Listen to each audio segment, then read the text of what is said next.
Mr. Speaker, the vision of this PPPC government is to implement the largest wealth transfer in Guyana's history, transferring trillions of dollars from the hard-working people to a handful of no more than 20 families. Their vision will see the continued undermining of our institutions, the dismantling of the guardrails of our democracy, and the suppression of dissenting views. Their vision, Mr. Speaker, is to do all of this and then use their PR machinery funded by taxpayers' dollars to gaslight the people of Guyana, telling us that down is up and left is right. But, Mr. Speaker, there is another vision. There is another vision. The vision of the Apnu+Afc.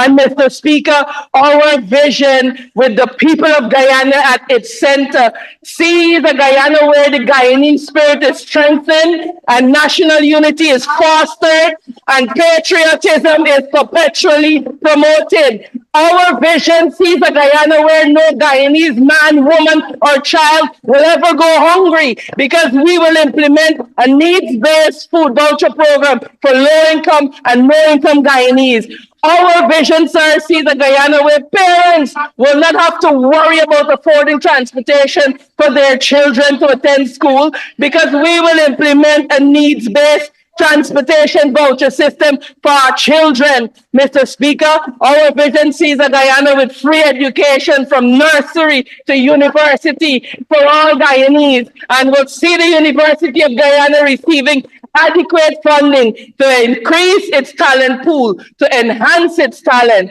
and to increase research and drive innovation. Mr. Speaker, in our vision, no public servant will earn less than $150,000 per month. And we will work with the private sector to close the minimum wage gap between the public and private sectors. In our Guyana, Mr. Speaker, capital expenditure will only occur after a professional examination of the needs and an examination of our capacity to effectively implement these projects. Mr. Speaker, in an Apnu+Afc-led Guyana, healthcare delivery will be revolutionized, because we will focus on the delivery of primary health care and on preventative health care, instead of allowing our populations to fall sick and then building hospitals to hospitalize them in. Mr. Speaker, we will focus on retaining our doctors and our nurses. Mr. Speaker,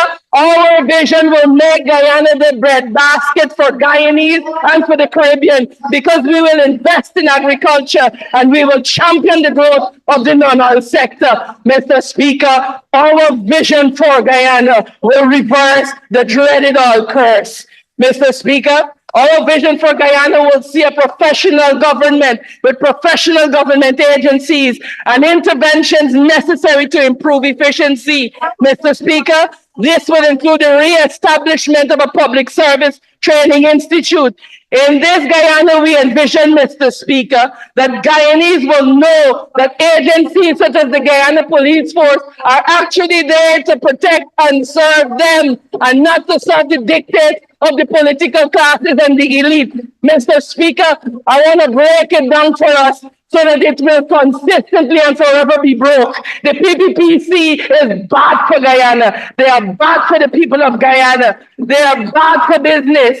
They are only good for their elite friends and family. This PPPC government, Mr. Speaker, is constructing the early makings of a failed state, and they must be stopped. Mr. Speaker, the Apnu+Afc coalition is better. We are better for Guyana. We are better for the people of Guyana, because we are committed to a strong democracy. And we place the people of Guyana at the center of our development strategy. Not sand, not cement, not stone.